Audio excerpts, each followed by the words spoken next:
皆様こんにちは、セリナです。今回は6月30日先行発売、7月1日より限定発売中の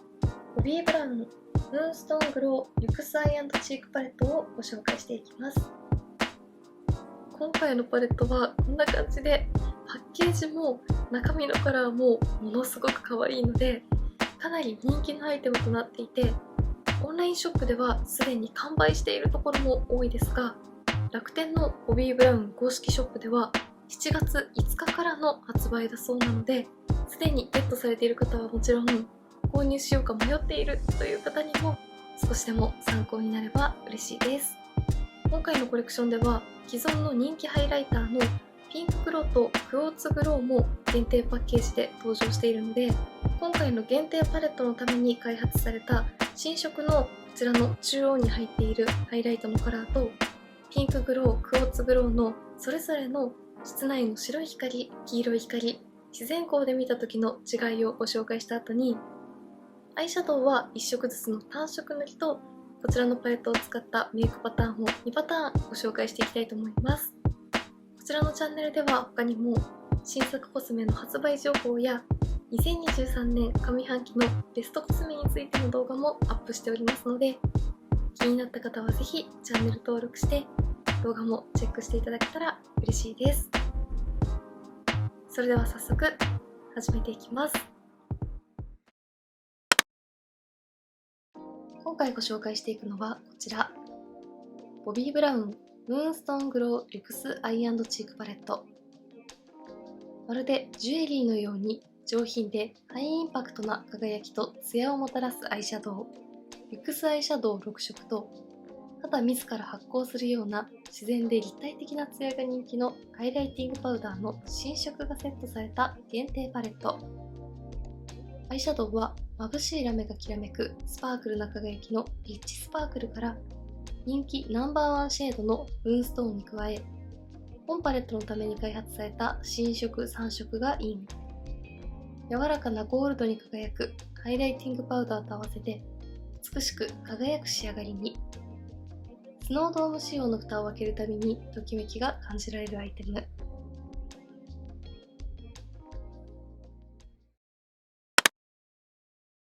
それでは早速中央のハイライトのカラーから実際に肌の上にのせてご紹介していきたいと思います。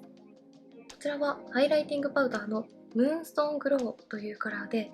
今回の限定パレットのために開発された新色とのことです。こちら側の C ゾーンに塗っていきたいと思います。ボビー・ブラウンのハイライティングパウダーはこの強いパールによる発光感のあるツヤがとても綺麗ですよね。こちらのハイライトもこんな感じで一塗りでしっかりとパールによるツヤ感を感じることができます。はい、こちら側半分の C ゾーンに中央のハイライトのカラーをのせてみました。今回のパレットの中にも入っている既存のリュクスアイシャドウの中でも一番人気のこちらのムーンストーンのカラーと同じ名前だからか、肌の上にのせてみてもこんな感じで、アイシャドウのムーンストーンのカラーと同様、シルバーにもゴールドにも寄りすぎていない程よいクリアカラーのパールが肌に自然にツヤ感と透明感を出してくれるような仕上がりでした。血色感が出すぎてしまったり、ヘルシーな印象になりすぎてしまうということもなく、とても使いやすいカラーだと思います。こちらのカラーは限定ではなく、定番としても発売してほしいくらいすごく綺麗です。質感としてはこんな感じで、近くで見ても粉っぽくなってしまうこともなく、パール感で綺麗な発光ツヤ肌を演出してくれます。通常のハイライティングパウダーと変わらず軽い粉質なのでとても使いやすいです。カラーがとてもナチュラルなので主張しすぎないですが、しっかりと綺麗なツヤを演出してくれるところがとてもいいなと思います。それではこちら側にムーンストーングローのカラーを残したまま、反対側には今回のコレクションで限定パッケージとして登場したハイライティングパウダーの既存の人気色、ピンクグローとクォーツグローとの違いを比較してご紹介していきたいと思います。ムーンストーングローは肌の上にのせてみた感じ、素肌を生かすようなナチュラルな発色だったので、個人的に仕上がりイメージが近いんじゃないかなと感じたクォーツグローから比較してみたいと思います。クォーツグローもこんな感じでカラーがつきすぎないタイプなので、いろいろなメイクに合わせやすいですが、こちらはムーンストーングローと比較すると少しだけゴールドの印象が強いので、自然ですが少しヘルシーな印象も感じやすいです。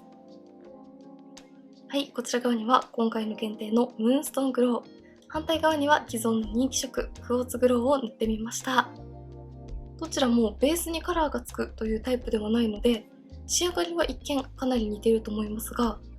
ムーンストーングローはこんな感じで、とても肌なじみのいい中に少し発光感を感じるようなツヤ仕上がりなのに対して、クォーツグローも自然ですが、ムーンストーンよりも白っぽいゴールドに光る感じがするので、クォーツグローの方がさらにしっかりとハイライトの効果を感じられる印象です。そして近くで見るとこんな感じで、ムーンストーングローは肌なじみのいいパウダーのベースにパールによるツヤがポイントで光る感じなのに対して、クォーツグローは全体的にしっかりとしたラメやパールを感じるので、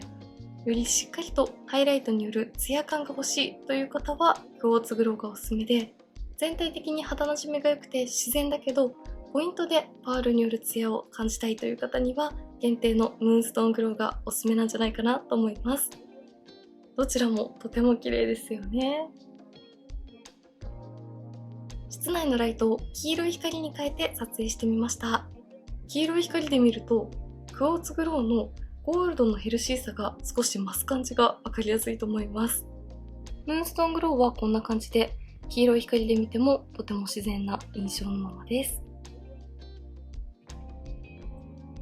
はい、外の自然光で撮影しています。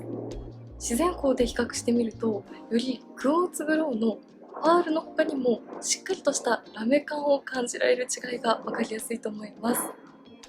ムーンストーングローは自然光で見てもラメというよりもパールによる発光するようなツヤのみなので、ラメ感ではなくパール感のツヤが欲しいという方におすすめで、クォーツグローはパール感の他にもしっかりとしたラメ感によるツヤも欲しいという方におすすめです。では続いてこちら側にムーンストーングローを残したまま、今度は反対側にこちらの既存色の中でも一番人気のピンクグローのカラーを塗って比較していきたいと思います。ハイライティングパウダーのピンクグローのカラーはベストセラーシェードなので、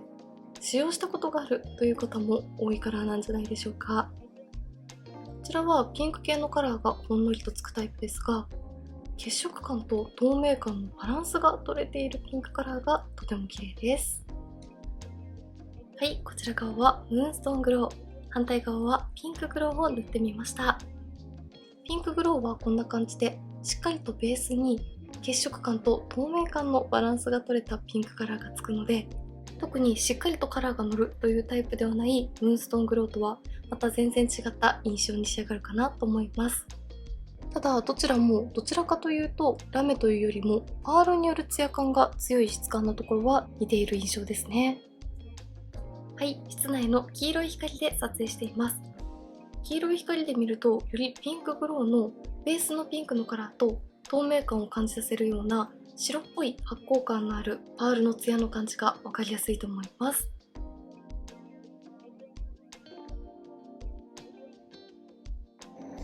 はい、外の自然光で撮影しています。室内光で見ていた時はムーンストーングローとピンクグローはそこまでラメの量に違いは感じなかったですが、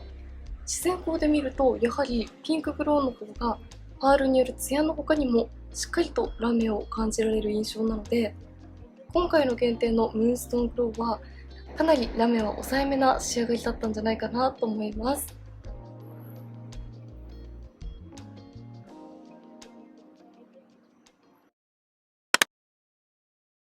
ではここからはアイシャドウ6色を1色ずつまぶたの上に単色塗りをしてカラーをご紹介していきたいと思います。まずは左側の一番上からリュクスアイシャドウリッチスパークルタイプのムーンストーン。こちらは既存色です。ムーンストーンのカラーはとても人気のボビーブラウンのリュクスアイシャドウの中でも一番人気のロングセラーカラーなので、実際に使用したことがあるという方や愛用しているという方も多いカラーなんじゃないでしょうか。こちらは今回の限定ハイライトと同様のゴールドにもシルバーにも寄りすぎていないような程よく素肌の透け感を感じるようなベースにパールのツヤとラメを楽しめるカラーです。ラメタイプのアイシャドウ好きの方には必見のカラーですよね。はい、1色目ムーンストーンのカラーはこんな感じです。程よく素肌の透け感が残るようなベースにパールによるツヤと大粒のラメのきらめきをしっかりと感じられるカラーなので、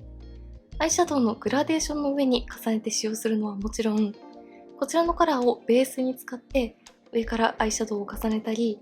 こちらのカラー単色塗りで使ってカラーのアイライナーなどと組み合わせたりしてもとても可愛いメイクに仕上がります。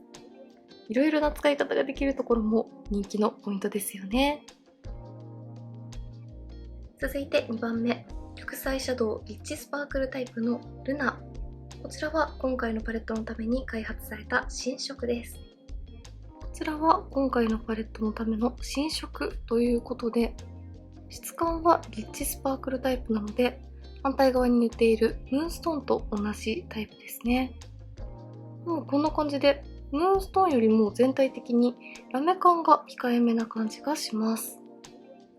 手元で見た時よりもピンクのカラーはかなり淡い発色なので、すごく使いやすそうです。はい、2色目、ルナのカラーはこんな感じでした。手元で見た時よりも実際にまぶたの上にのせた方が肌なじみが良くて、ホワイトに近いかなり明るめのピンクのベースにピンクやブルーの微細なラメのきらめきを感じられるカラーです。こちらも反対に塗っているムーンストーンと同じリッチスパークルタイプですが、しっかりと何度か重ねてもラメ自体が微細なので、そこまで派手すぎる印象にならずに透明感とアクセントを加えてくれるようなカラーでした。可愛らしい印象になり透明感も加わるようなカラーですが、この本っぽくなりすぎないところがすごくいいですね。ムーンストーンとルナ、それぞれ引きで見るとこんな感じです。続いて3番目、リュクスアイシャドウリッチマットタイプのアンティークローズ。こちらは今年の6月に発売されたリュクスアイ&グローパレットのウォームグローにも入っていたカラーです。こちらはリッチマットタイプということで、ボビーブラウンのマットタイプは粉質が軽いのにしっとりとしていて、とても塗りやすい質感だなと思います。手元で見た時も発色はかなりナチュラルでしたが、指で塗ってもこんな感じで、ものすごくカラー調整がしやすいので、ふんわりとした印象にも仕上げられるようなカラーです。はい、リッチマットタイプのアンティークローズはこんな感じでした。しっかりと指で何度か重ねてもこんな感じで、ふんわりとしていて肌に自然に馴染むような発色なので、今回のパレットの柔らかい雰囲気にもぴったりなカラーなんじゃないかなと思います。発色は柔らかいですが、カラー自体は白っぽくなりすぎないような程よい深みも感じられるローズピンクのような発色なので、ベースに使っても白く浮いてしまう感じがしないところが使いやすいなと思います。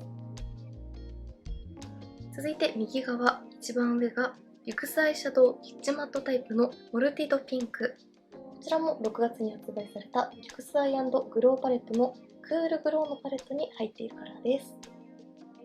ちらも同じくリッチマットタイプですね。反対側に塗っているアンティークローズと同様、手元で見た時の通りナチュラルでふんわりとした発色です。ただこちらの方がまぶたの上にのせてみると、よりブラウンに近いような柔らかいピンクカラーという印象ですね。はい、リュクスマットタイプのモルティドピンクはこんな感じでした。反対側に塗っているアンティークローズとカラーのニュアンスは結構似ていますが、こちらのモルティドピンクの方が柔らかいブラウンニュアンスが強めのピンクカラーという感じで、より大人っぽくベーシックなメイクにも使いやすそうな印象のカラーでした。こちらも発色自体はふんわりとしていて柔らかいですが、カラー自体に絶妙な陰影も感じられるので、ピンク系のカラーが苦手な方にも使いやすいんじゃないかなと思います。アンティークローズとモルディドピンク、それぞれ引きで見るとこんな感じです。続いて2番目、リュクスアイシャドウリッチスパークルタイプのミスティック。こちらは今回のパレットのために開発された新色です。こちらは今回のパレットの限定色ということで、一見ルナのカラーと似ているなと思いましたが、こんな感じでまぶたの上にのせてもしっかりとラメ感やカラーを感じることができます。こちらはホワイト寄りの明るめピンクパープルのカラーがしっかりとのりますね。はい、リッチスパークルタイプのミスティックのカラーはこんな感じでした。ベースのカラーはホワイトに近い明るめのピンクパープルのカラーが乗った後に、上からしっかりとピンクとパープルのラメ感を感じることができる、とても華やかなカラーです。ただ、ベースのカラーの粉質が軽くて肌なじみがいい感じで、特にパールによるツヤというよりも、上から乗るラメの輝きをしっかりと感じられるので、そこまで派手すぎる印象にはならずに、可愛らしさと透明感を引き出してくれるような発色でした。限定色らしいこのキラキラ感がとても可愛いですよね。そして最後3番目、リュクスアイシャドウリッチスパークルタイプのスターリースカイ。こちらも今回のパレットのために開発された新色です。今回のパレットは全体的にピンク系のニュアンスでまとまっていたので、こちらのブルーのカラーの発色がどんな感じになるのか気になるという方も多かったんじゃないでしょうか。個人的にもこのブルーのカラーがすごく可愛いなと思っていましたが、発色はこんな感じで、意外とカラーがベタっと乗りすぎないので、とても調整がしやすいです。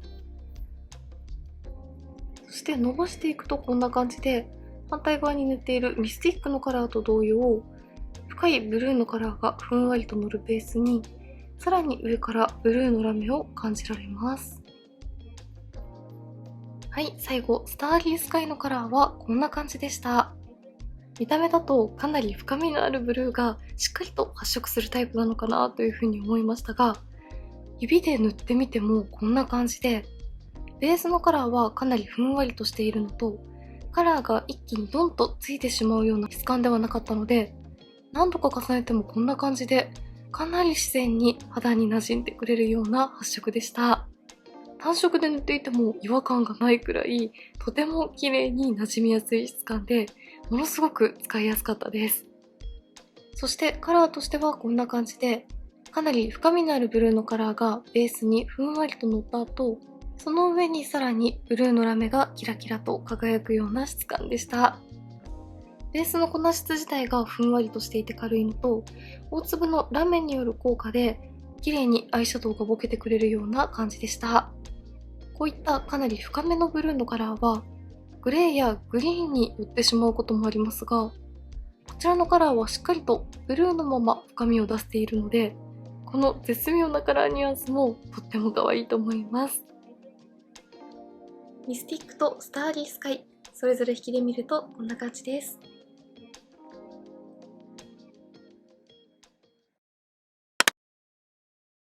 ではここからは今回の限定パレットを使ったメイク2パターンをご紹介していきたいと思います。まず1つ目のメイクは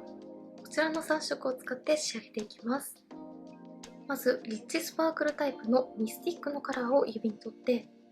アイホール全体にのせていきます。こちらのパレットは可愛らしさと透明感を演出してくれるところが今回のパレットらしいカラーだなと思ったので、しっかりとベースとして塗っていきたいと思います。しっかりとラメを感じられますが、軽い粉質なので本当に塗りやすいです。続いてリッチマットタイプのモルティドピンクを指に取って、上まぶたの目の際から目を開けた時にカラーが見える位置までのせていきます。ベースに塗ったミスティックの透明感あふれるピンクパープルのカラーと、あえて少しブラウンのニュアンスも感じるようなこちらのピンクカラーを組み合わせることで、透明感の中にもしっかりと柔らかい引き締め効果をプラスしていきます。そのままディオールのバックステージアイシャドウブラシの S に取って、下まぶた全体にもしっかりと発色させていきます。カラーの発色が柔らかいので、下まぶたに塗っても重い印象になりすぎなくて使いやすいです。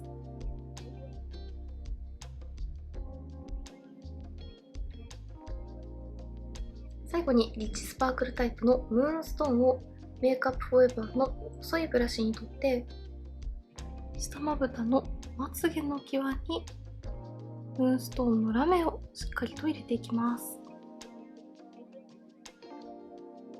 ムーンストーンはこういったポイント使いをするのにもすごく可愛いカラーです。はい、限定パレットを使ったメイクパターン1つ目が完成しました。1つ目のメイクは今回のパレットのために開発された新色の透明感満載のミスティックのカラーをベースに使って、あえて上から少し暖色の要素も感じるようなピンクカラーのモルティドピンクを組み合わせることで、可愛らしさと透明感の中にも寒色に寄りすぎないようなトレンド感の要素をプラスしてみました。全体的に柔らかいカラーで構成されているパレットですが、下まぶたなどにもポイントでしっかりとラメを入れることで自然なメリハリも出たような仕上がりになったと思います。引きで見るとこんな感じです。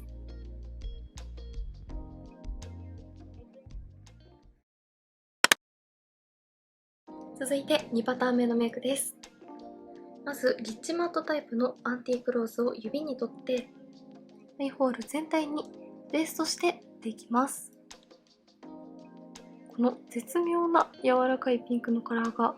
すごく素敵ですよね。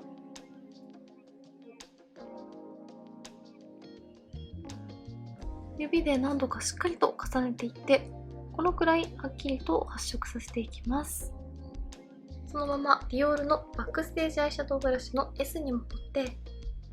下まぶた全体にも入れておきます。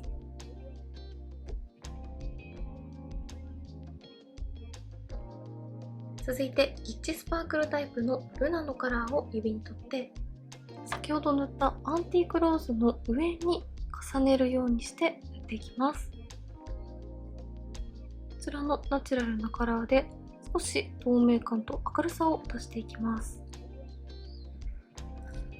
ちらもそのままブラシに取って、下まぶたにも同様に重ねていきます。最後にリッチスパークルタイプのスターリースカイをブラシに取って、上まぶたの目尻3分の1に締め色としてのせていきます。ピンクとブルーでグラデーションを作っていきますが、どちらもカラーの発色がとても柔らかいので、この2つを組み合わせても派手すぎることにならなくてとても可愛いと思います。ブラシに取ってしっかりと何度か重ねてブルーを発色させていきます。はい、2パターン目のメイクはこんな感じで完成しました。2パターン目はローズのカラーをベースに目尻3分の1に締め色としてブルーのカラーを組み合わせてみました。こちらのブルーのカラーはまぶたの上に暖色塗りをした時も感じましたが、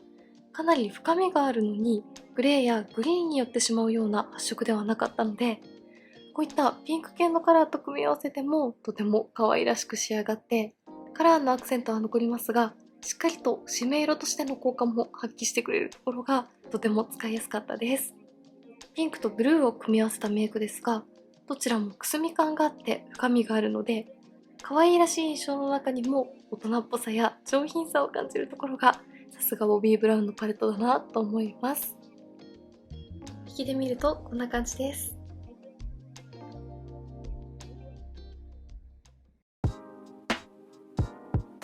はい、ではこんな感じで6月30日先行発売、7月1日より限定発売中のボビー・ブラウンムーンストーングローコレクションよりムーンストーングローリュクスアイ&チークパレットをご紹介していきました。今回パッケージの見た目がものすごく可愛いのはもちろんですが、中身のカラーもブルーやピンクなどの限定パレットらしい配色ですが、全体的に発色がナチュラルでカラー自体も柔らかいので、とても組み合わせしやすく使いやすいパレットでした。かなり人気のアイテムとなっていて、オンラインではすでに完売しているところも多いですが、楽天のボビー・ブラウンの公式ショップでは7月5日からの発売だそうなので、気になっている方はぜひお早めにチェックしてみてください。